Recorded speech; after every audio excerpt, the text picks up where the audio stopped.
So hi, I'm Ryan. I'm a tech and UX writer. I'm an empathy advocate, which is what we're going to talk about. And yeah, I'm part of the Good Docs project. I'm also other things. This is a slide. It says who I am. I'm moving on. So what exactly is this thing called empathy advocacy? So it's a term that I had to make up because someone asked me to define something about a bunch of talks I gave a couple years ago, and it's this thing that me and a bunch of people have been trying to put together since then. It's a form of user advocacy focused on the psychological and neurochemical aspects of people who happen to be using our products, processes, etc.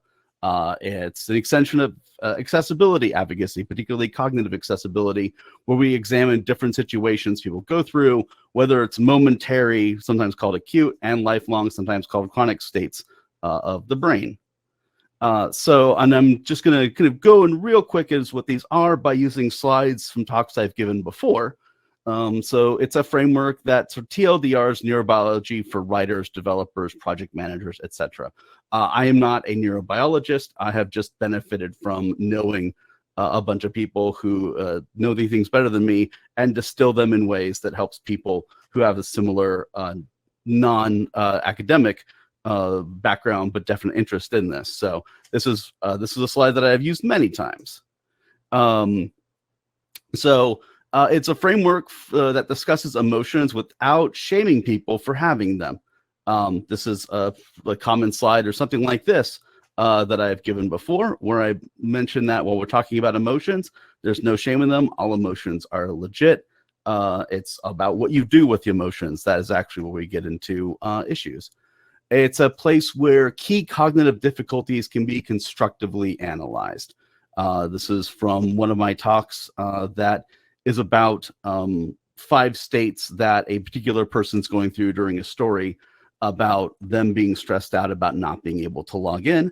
And this is where we talk a little bit about the mechanics of embarrassment and what actually goes through the mind in that case, and why rationality is one, quote unquote, a sometimes food. So here it's a collective or collection of practices and advice, not just theory and philosophy. This is from my talk of 7 things I learned over a year of applying empathy advocacy to my day job, where, it's like, oh, refactor your FAQs, and here's what that means after explaining why to do it, which is in the intermediate slides that are not part of this. And we don't pull punches about important issues. This is a slide that I was actually asked to add to a talk that I showcased a bit ago that was ended up being an 11.5-minute talk where I talked about how, in addition to other things that are issues that can cause people to have issues cognitively processing information, you factor in cultural trauma as well as other aspects, and it can be really difficult to process information, especially in either a work from home environment or just a very chaotic 24-hour news cycle environment, things like that. So if any of that interests you, say hi to me. I'm in places. I occasionally check Twitter. I also occasionally check LinkedIn. I've got an unconference tomorrow at the last slot at table 2.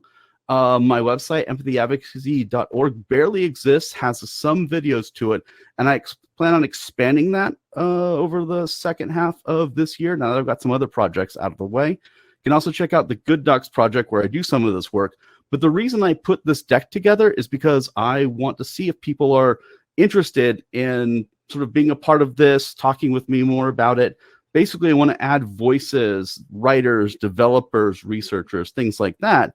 That would be really just amazing, because I've been doing a lot of the vocal work of this on my own. And while I'm really passionate about this, I'm only one person. And so the more people who can do this, the better. So that is all. Thank you very much.